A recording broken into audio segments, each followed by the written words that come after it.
Ayan, so meron tayo, nagpainit tayo ng mantika. Ilagay natin yung sibuyas.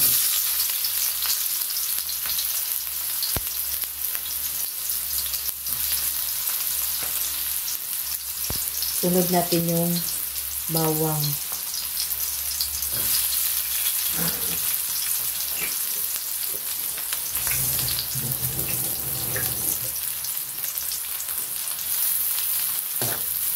Ayan, so haluin na ano muna natin yung sibuyas at bawang hanggang sa mag-brownish na siya at mag-translucent na yung ating sibuyas. Ayan.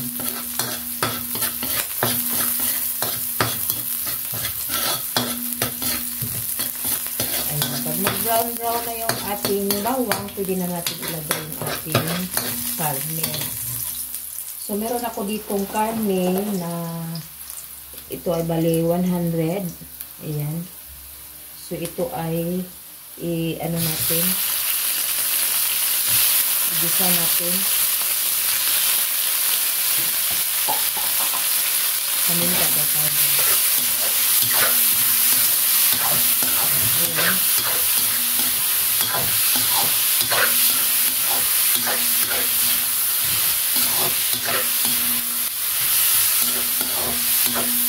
Lagyan natin ng kunting asin para may lasa yung ating karne. Kunting asin lang. Tapos mamaya na natin dagdagan ng pangkalasa na talaga. Tapos maglagay din tayo ng paminta powder. Ayan. So, ganito yung aking pagluluto. Kailangan lagyan ko ng asin sa paminta para maglasa naman yung karne. Ayan. Tapos, lagyan natin siya ng 2 tatsak na tubig. So, medyo mag-ano na yung ating karne, lagyan natin para sa pangpalambot. Ayan.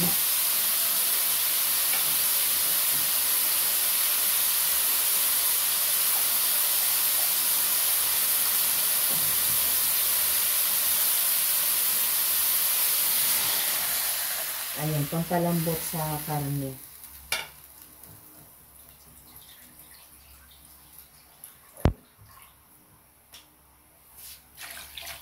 Tapos, takpan muna natin. Ayan. Ayan, so malambot na yung kalabasa. Pwede na natin ilagay yung ating miswa. Ayan, naglagay ako ng bali 2 balot.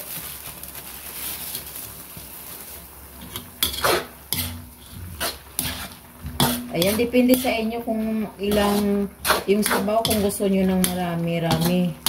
Ayan, para sa akin parang tama lang to. Tama lang yung sabaw. Ayan, saka ilagay na natin yung ating patula. Wag lang natin masyadong lutuin yung yung patula para hindi naman siya maging yung lamog talaga. Kasi parang iba na yung ating ayan. So ganyan yung ating paggisa ng gulay. Tapos, lagyan na natin ng pangpalasa. Yung ginagamit ko nga palang pangpalasa, ito ginisa mix para hindi masyadong maalat.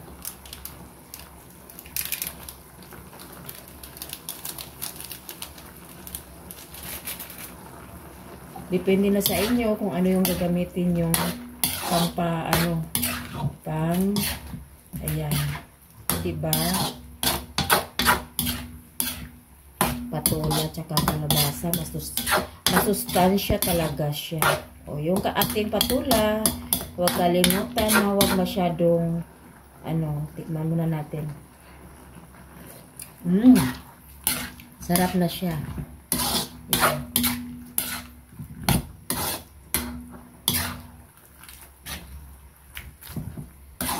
Lagyan natin ng kunting sabaw-sabaw. Meron ako mainit na tubig. So, ito na lang ang isabaw ko. Kunti lang. Ayan. Nasa inyo na kung gaano karami yung tubig. Ayan.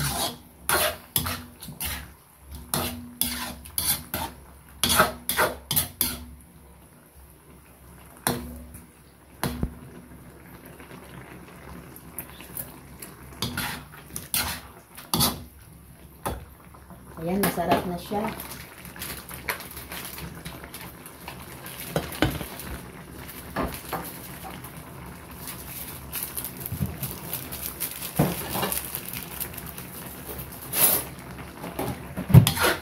Ayan na, para hindi masyadong ano yung ating patula, kaya pwede na itong haunin. Ayan.